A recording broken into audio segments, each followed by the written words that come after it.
Hello guys, welcome to another tutorial video. I know it took a long time to get one of these going, but yeah, we're finally getting back onto track. So it was originally going to be on some rhino doors, because it's what I have on me. But you can imagine the timing's come along, so I had some commission that needed to be in Blood Angel schemes. So I thought, yeah, this is the perfect moment to do our tutorial on our red armor. I hope you all enjoy the video. Ooh, actually, speaking of which, chances are I may do details in separate videos. I am not 100% sure what yet, so if this is a long video, then there we go. It was all done in one. If not, then I'm going to do it in another time, in smaller videos. Anyway, enjoy. So, as you can see, I have started it all off already. I forgot to do the step ahead. So, it was a black primer. Any black primer in this case will do. I was using the Citadel Chaos Black, and I added with some thinner.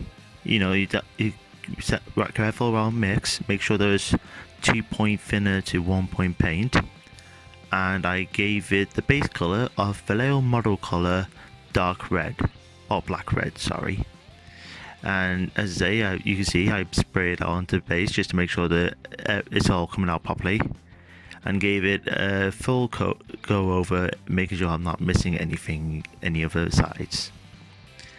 As you may notice, it may change from marine to the marine, as you can see I'm doing a lot at the same time. So this kind of method works very well if you're doing batch building works. So you can see there we've got black red on in our thin coats. Now as the next step, as you can see, it's all up there. Remember, as always, when you're doing your airbrushes, to keep it at 20 psi, make sure you clean the airbrush out properly. So the next step now is we're going to add highlights, and as you can see here, we're using beige red, and it's a nice little, it's like a pinkish color, which really helps when you're trying to perform extra layers on top of it. Now, whether I've yet to experiment whether it works on anything else. As you can see here, I just had to make sure I get my mix. Now, we are going to focus this onto the highlights, because we want to get the parts where the light is going to hit it. So, in this case, I'm mostly coming from the upper surface. Now, obviously, you always make sure you give it a spray out first, because I know in one of these steps I did make the mistake a couple of times.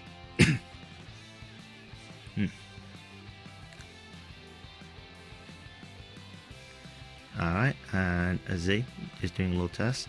As you see, even I can make some mistakes with my work, so it's always important to make sure that after all your airbrush works, you make sure these are properly cleaned out and everything is running smoothly. I say in my case, my airbrush today was a little bit on the hiccupy side, so as I had made sure, if nothing else, to add a little bit more thinner to be safe than sorry. And yeah, mind the appalling mess of my workbench. As I use a spare brush there, and I also have a jar full of clear spirit just to be the rough water brush. I'm just checking now. I'll one day get a better camera for this, I promise. And there we go, as you see. So I'm aiming for the raised panels there. In a way, I like to try and work it as like beige to beige blank, helps to stand out the armor. When it comes to the actual rider himself, I always aim for points of where's his shoulder, up the side of his legs, the side of his arms, the top of the backpack, and depending where you want the light to go, a little burst on the chest somewhere. Preferably on this left or right helps. Now, this is the next one. Apologies for these sudden tips. I've gone with a very thin coat of carmine red, and this is very thin down to a milky consistency. This one I had again problems with this, sorry, so bear with me.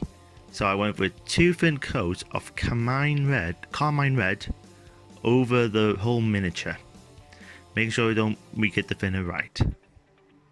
As you can see there, I gave this 2 runs, and you can still see where the beige red still stands out. As I had a few errors here, so apologies for these videos being a bit jumpy to say. The next one now, we're doing a very fine highlight of ice yellow. Now ice yellow is in my list of top paints for when you're painting. It works so well for a lot of things. So you can see here now, I'm literally just now spraying like dots in particular areas I want the light to raise its highest. So you know, the very front of the bike, the front of the panels are laid up. When it comes to the power armor guy himself, I aim for particularly his ankles, his wrists, parts of his backpack, and part of his chest. Because for me, when they will be the brightest points, at least in my opinion, brightest points of the armor when it hits the light. So yes, a lot of you are going to think this a little bit confused why we're using ice yellow in this case, because when we're going to go with one more layer over it, and this will help really bring up those points up. As you see there, on the wrists, on the ankles, and little dots on the backpack. You can, if you make small mistakes, you can quickly, you've seen me done before, quickly use my fingers to clean them up a notch.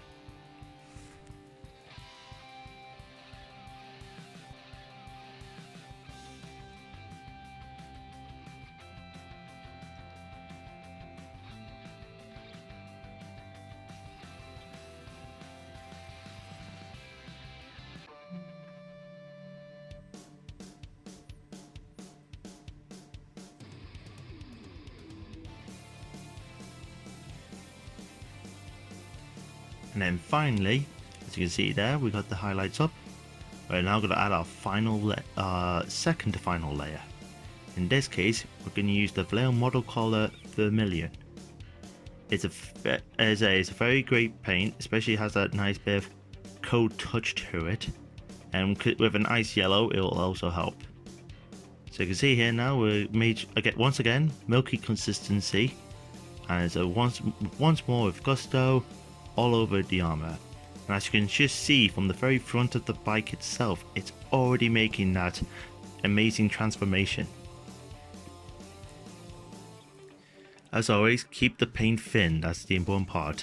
If there's not enough thinner in the paint, then you lose all those highlights you airbrushed onto the model, hence robbing yourself that tone of airbrush method. As I say, and once this dried, I actually just speeded this up a bit with a hairdryer. Once done, you can give it another coat, and then we can move on to the next step. And now finally, we're going with a very thin coat of ANGRON red. Yes, I still had a bottle or two of these around when Fortune were selling them hot. Again, this is because ANGRON red's already a very strong clear paint, and it always comes with a glossy finish. That was something I didn't want to do with these guys.